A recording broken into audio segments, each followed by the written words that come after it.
रुकिए, बस एक पल के लिए रुक जाइए। आज जो बात मैं आपसे करने जा रहा हूं वह कोई साधारण कहानी नहीं है।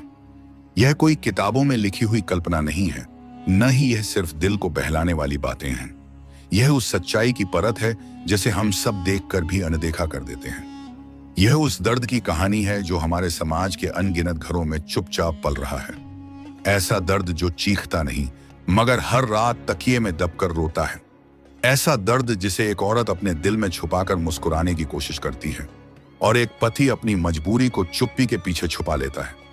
जरा ठहर कर सोचिए, उस घर के बारे में जहां आंगन साफ तो है मगर सूना है, जहां खिलौनों की आवाज नहीं बस सन्नाटा गूंजता है, जहां दीवारें सालों से किसी मासूम हंसी की प्रतीक्षा कर रही हैं।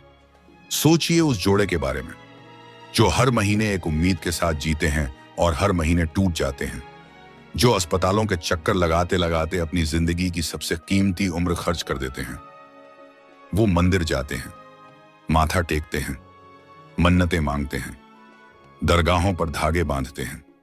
एक औरत अपने शरीर को दर्द की हद तक सहती है, आईवीएफ जैसी प्रक्रियाओं से गुजरती है, हर बार सुइयों की चुभन के साथ एक नई उम्मीद जोड़ती है। हर रिपोर्ट आने से पहले दिल तेज धड़कता है और हर बार वही जवाब, सब कुछ नॉर्मल है। लेकिन फिर भी कुछ नहीं होता। और यही वह पल होता है जब उनकी दुनिया हिल जाती है। उन्हें समझ नहीं आता, जब शरीर ठीक है तो फिर उनकी गोद खाली क्यों है? क्या यह सिर्फ एक मेडिकल समस्या है या इसके पीछे कुछ और भी है? यहीं से शुरू होती है एक गहरी, अनदेखी और अनजानी सच्चाई। हम अक्सर मानते हैं कि संतान का जन्म सिर्फ एक शारीरिक प्रक्रिया है, लेकिन हमारे प्राचीन ग्रंथ इस सोच से कहीं आगे जाते हैं। उनके अनुसार किसी आत्मा का जन्म लेना केवल शरीर का मिलन नहीं है, यह ब्रह्मांड की एक अत्यंत जटिल प्रक्रिया है।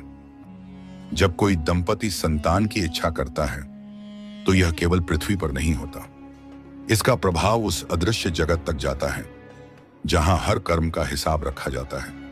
वहां एक अदृश्य लेखा जोखा है जहां हर अच्छे और बुरे कर्म दर्ज होते हैं।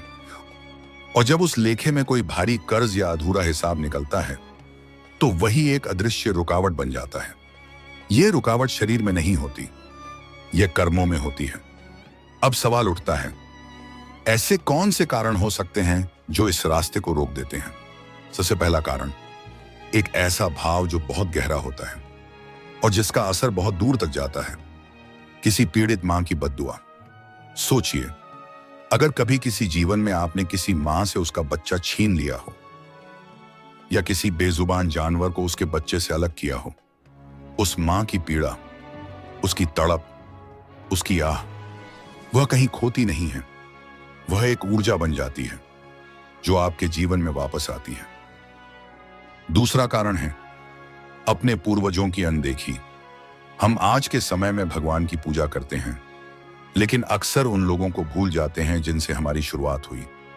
अगर किसी परिवार में पूर्वजों को सम्मान नहीं मिला, उनकी इच्छाएं अधूरी रह गईं, तो उसका प्रभाव आने वाली पीढ़ियों पर पड़ता है। तीसरा कारण, जीवन के प्रति असम्मान। जब कोई जीवन शुरू होने से पहले ही खत्म कर दिया जाता है तो वह एक गहरी छाप छोड़ जाता है। यह केवल एक घटना नहीं होती, यह एक ऊर्जा बन जाती है जो भविष्य में असर डालती है। लेकिन अब सबसे जरूरी सवाल, क्या इसका कोई समाधान है? क्या यह दर्द हमेशा के लिए है? नहीं। हर समस्या के साथ एक रास्ता भी होता है और वह रास्ता शुरू होता है अपने भीतर बदलाव से। जब इंसान अपने कर्मों को बदलता है, जब वह दूसरों के लिए कुछ करता है, तो धीरे धीरे वह अदृश्य ताला भी खुलने लगता है। निस्वार्थ सेवा, दया और करुणा, ये सिर्फ शब्द नहीं है, ये वह शक्तियां हैं जो जीवन बदल सकती हैं। किसी जरूरतमंद की मदद करना, किसी बेसहारा को सहारा देना, ये छोटे काम नहीं हैं। ये वही कर्म हैं जो उस बंद रास्ते को खोल सकते हैं। और कभी कभी ईश्वर हमें एक अलग रास्ता देता है, एक ऐसा रास्ता जहां हम किसी ऐसे बच्चे के जीवन में रोशनी बन सकते हैं जिसके पास कोई नहीं है।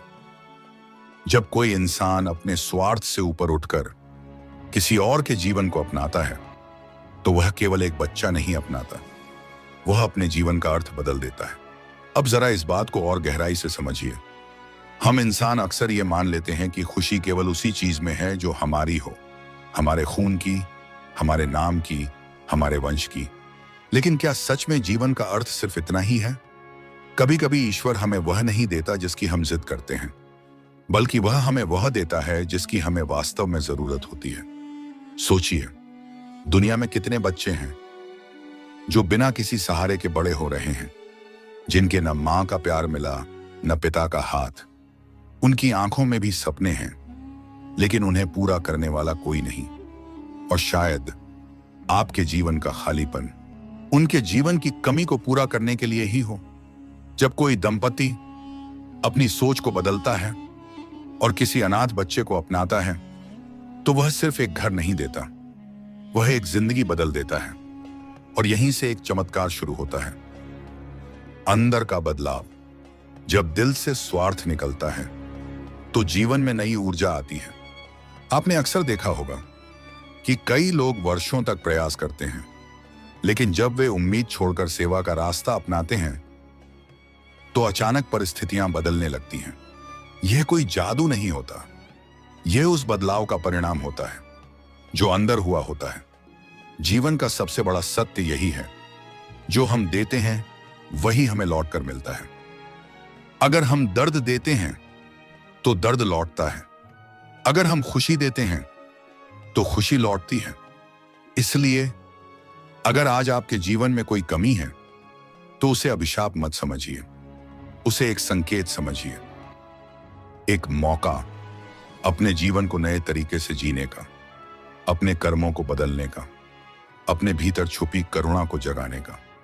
क्योंकि अंत में जीवन का मूल्य इस बात से नहीं तय होता कि हमारे पास क्या है, बल्कि इस बात से तय होता है कि हमने दूसरों को क्या दिया। अगर आपने किसी के जीवन में मुस्कान दी तो वही आपकी सबसे बड़ी सफलता है, और शायद वही मुस्कान एक दिन आपके अपने जीवन में भी लौट कर आएगी, किसी नई खुशी के रूप में। इसलिए आज से खुद को दोष देना बंद कीजिए, किस्मत को कोसना बंद कीजिए, अपने जीवन को एक नए नजरिए से देखिए। आप टूटे नहीं हैं, आपको बस एक अलग रास्ता दिया गया है, एक ऐसा रास्ता जो मुश्किल जरूर है लेकिन बहुत महान है। और यकीन मानिए, जब आप इस रास्ते पर चलना शुरू करेंगे तो एक दिन आपका आंगन भी खुशियों से भर